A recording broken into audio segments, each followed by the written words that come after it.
இதுவரைக்கும் கும்பராசிக்கு இருந்த சில விஷயங்கள் இனிமேல் மாறும். என்னென்ன மாறும்? இப்போ 30 வருஷத்துக்கு அப்புறம் மிகப்பெரிய மாற்றம். அந்த கடன் தொல்லை என்பது முற்றிலுமாக விலகக்கூடிய வாய்ப்புகள் இப்போது. சராசரியா யார் மேலேயும் ரொம்ப அட்டாச்மெண்ட்டு வைக்க மாட்டீங்க. வச்சுட்டா உங்களால் அதை எடுக்கவே முடியாது. நீங்கள் பல வருடங்கள், கடந்த ஒரு 4 வருடங்களாக நீங்கள் செய்த உதவி, அதாவது முயற்சிகள் ஒன்றுமே வந்து கிளிக் ஆகல. இதுவரைக்கும் இல்லாத அளவுக்கு மனசில் இருக்கக்கூடிய பாரங்கள் இனிமேல் தான் இதுக்கு முன்னாடி இருந்ததை விட நல்ல வாழ்க்கை அமையும். எதையெல்லாம் நீங்கள் இழந்தீங்களோ தன்னாலேயே அது வந்து உங்களை சேரும். கிட்டத்தட்ட வருகின்ற மே மாதத்துக்கு அப்புறம் நீங்கள் எடுக்கக்கூடிய பல புதிய முயற்சிகளுக்கு நல்ல வெற்றி, ஸ்திரமான வெற்றி கிடைக்கும். சரி, ஜாப் மாற்ற போகிறேன் அப்படின்னா இதுதான் ஆப் டைம். மார்ச்சுக்கு அப்புறமா உங்களுடைய ஜாப் சேஞ்சை நீங்கள் இனிஷியேட் பண்ணி ஸ்டார்ட் பண்ணணும். யார் மேலேயும் அளவிற்கு அதிகமாக அட்டாச்மெண்ட், எமோஷனல் அட்டாச்மெண்ட் வைக்காதீங்க.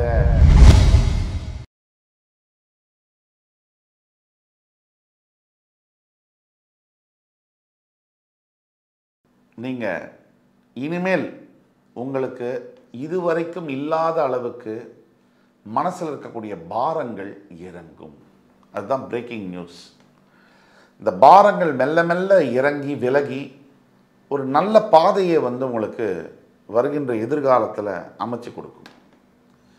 முக்கியமாக திரும்பி திரும்பி நான் இழந்துட்டேன், எனக்கு லைஃப் முடிஞ்சிருச்சு அப்படின்னு நினைக்கிறவங்களுக்கு ஒரு சின்ன உதாரணம் KFC ஓனரோட கதை தான். கென்டக் ஃப்ரைட் சிக்கன். 67வது வயதில் தன்னுடைய வியாபாரத்தை தொடங்குகிறார். அதுக்கு முன்னாடி 13 தடவை தற்கொலைக்கு முயற்சி பண்ணுறார். 2 முறை விவாகரத்து ஆகுது. பல முறை தொழில் தொடங்கி தோற்று போய் தன்னுடைய 67வது முறையில் கையில் இருக்கக்கூடிய $30 வச்சு வியாபாரத்தை தொடங்குகிறார். 87வது வயதில் மிகப்பெரிய பில்லியனியராக அமெரிக்காவில் வாழ்ந்து மாறுகிறார். இந்த வாழ்க்கை ஒரு உதாரணம். வயது என்பது எண்ணிக்கை. வாழ்க்கைக்கும் நம் மனதிற்கும் வயதிற்கும் சம்பந்தம் இல்லை. உங்களுடைய எதிர்கால வாழ்க்கை இப்பவும் உங்ககிட்ட தான் இருக்குது. நீங்கள் எல்லாரோட மனசுமே கஷ்டப்படும் போது ஒன்று சொல்லும், இதுவுமே முடிச்சுக்கலாம், இது வேணான்னு சொல்லும். அந்த மாதிரி நீங்கள் சிந்திக்க வேண்டிய அவசியம் இல்லை. ஏன்னா எதிர்காலத்தில் இனிமேல் தான் இதுக்கு முன்னாடி இருந்ததை விட நல்ல வாழ்க்கை அமையும். அது உண்மை, சத்தியம். கடந்த காலத்தில் எதையெல்லாம் நீங்கள் இழந்தீங்களோ தன்னாலேயே அது வந்து உங்களை சேரும்.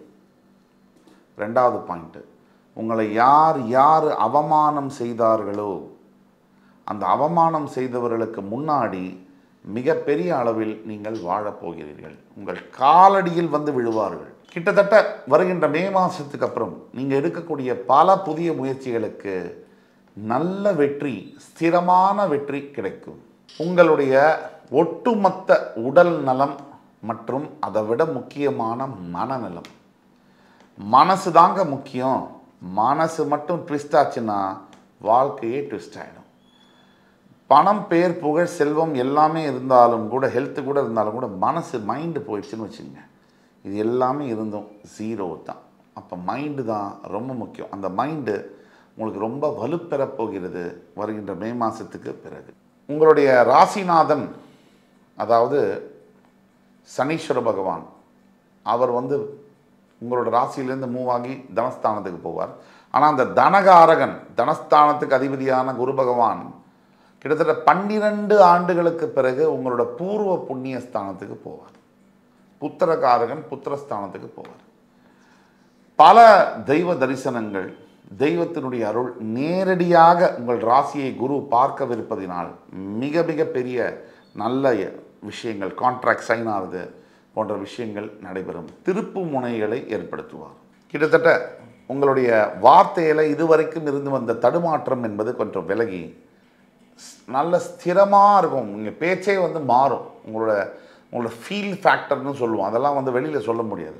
ஒரு பாசிட்டிவ் வைப் உங்களை வந்து சூழும். இதுதான் 30 வருஷத்துக்கு அப்புறம் வரக்கூடிய சேஞ்சஸ். அது ஒரு யூஸ் பண்ணாத ஒரு வீடு ஒரு 30 வருஷத்துக்கு அப்புறம் சுத்தம் பண்ணி அந்த வீடை பெயிண்ட் அடித்து யூஸ் பண்ணால் என்ன ஒரு ஃபீல் வருமோ, ரிப்பேர்ஸ்லாம் பண்ணி அந்த மாதிரியான ஒரு ஃபீல் வந்து வரும். சரி, இதுதான் இம்பார்ட்டண்ட்டான ஒரு டாப்பிக்கு.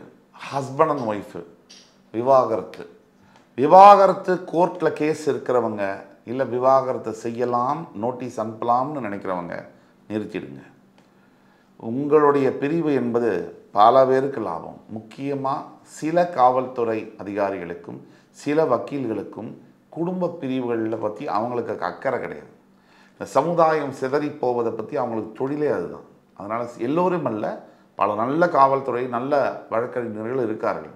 சில பேர், எல்லா தொழிலும் இருக்கிறப்ப சில பேர் செய்யக்கூடியதுனால உங்களுக்கு பாதிப்புகள் அதிகமாக இருக்கும். குடும்ப பிரச்சனைகளை நீங்கள் 4 செவத்துக்குள்ளே வச்சு தீர்த்துக்கிறது நல்லது.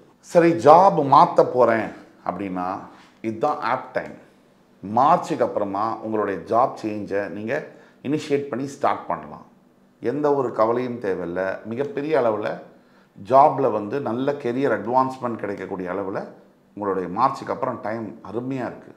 கடைசியாக நம்ம சொல்லக்கூடிய பாயிண்ட்டு, வெளிநாட்டு சம்பந்தப்பட்ட, அதாவது ஒரு பிஸ்னஸாக இருக்கலாம், எக்ஸ்போர்ட்ஸ் இம்போர்ட்ஸாக இருக்கலாம், ரியல் எஸ்டேட் சம்மந்தப்பட்ட துறைகளில் இருக்கக்கூடிய வியாபாரிகளாக இருக்கலாம், விவசாயம் தொழில்கள், இதெல்லாம் செழிக்கப் போகிறது. கும்பராசியில் இருக்கக்கூடிய ரியல் எஸ்டேட், வியாபாரம், விவசாயமெல்லாம் செழிக்கப் போகிறது. இது முக்கியமாக கணக்கில் வச்சுக்கலாம். ஒட்டு மொத்தத்தில் உங்களுடைய வெற்றியின் என்ன செய்ய வேண்டாம் அப்படிங்கிறதுல வாக்குவாதங்களில் ஈடுபட வேண்டாம். ஏன்னா திரும்ப நமக்கே அது பிரச்சனையாக வந்து முடியும். அதே மாதிரி பெருசாக எதுவும் பிளான் பண்ண வேண்டாம். இன்வெஸ்ட்மெண்ட்டு, பெருசாக தொழில் பண்ணுறேன், இது வேண்டாம். உங்களோட வெற்றியின் ரகசியம், காலத்தின் கணக்கை எப்படி வெல்வது. சுருக்கமாக 2 பாயிண்ட்டு. யார் மேலேயும் அளவிற்கு அதிகமாக அட்டாச்மெண்ட், எமோஷ்னல் அட்டாச்மெண்ட் வைக்காதீங்க, ரொம்ப முக்கியம். இதை போல் ஒரு செல்ஃப் டிஸ்ட்ராக்ஷன், உங்களையே நீங்கள் அழிச்சிக்கிற விஷயம் எதுவாகவே இருக்காது. 2, எந்த விஷயமாக இருந்தாலும் உங்களுக்கு யார் வெல் விஷர்ஸ்ன்னு இருப்பாங்க, அவங்கள்ட்ட கேட்டு ஒரு தடவை, ஆனால் உங்கள் முடிவை எடுங்க. இதுதான் பரிகாரம் அப்படின்னு சொன்னால், வீட்டில் இருக்கக்கூடிய சமையல் அறையை சுத்தமாக வைத்து கொள்ள வேண்டும். எச்சில் பாத்திரங்கள் இல்லாமல், கூடிய மட்டும் சாப்பிட்டவுடன் இந்த எச்சில் பாத்திரங்களை வாஷ் பண்ணி வைக்கிறது நல்லது. First point. செகண்ட் பாயிண்ட்டு, வீட்டில் கண்டிப்பாக ஒரு துளசி மாடம் இல்லை ஒரு துளசி செடியாவது ஒரு தொட்டிக்குள்ளே வச்சு வைங்க, அது ரொம்ப முக்கியம். 3வது பரிகாரம், தலைமுடி வாரும் பொழுது வீட்டில் அப்படியே செதறி செதறி தலைமுடி இருக்கக்கூடாது. அது வந்து ரொம்ப பணம் கடனுக்கு ஒரு முக்கிய காரணம், வீட்டில் சண்டை சச்சரவுகளுக்கும் முக்கிய காரணம். இது தலைமுடி வந்து வாரிங்கன்னு சொன்னால் அந்த முடி வந்து உதிரக்கூடிய முடியை வந்து சரியாக குப்பை தொட்டியில் வந்து போட வேண்டும்.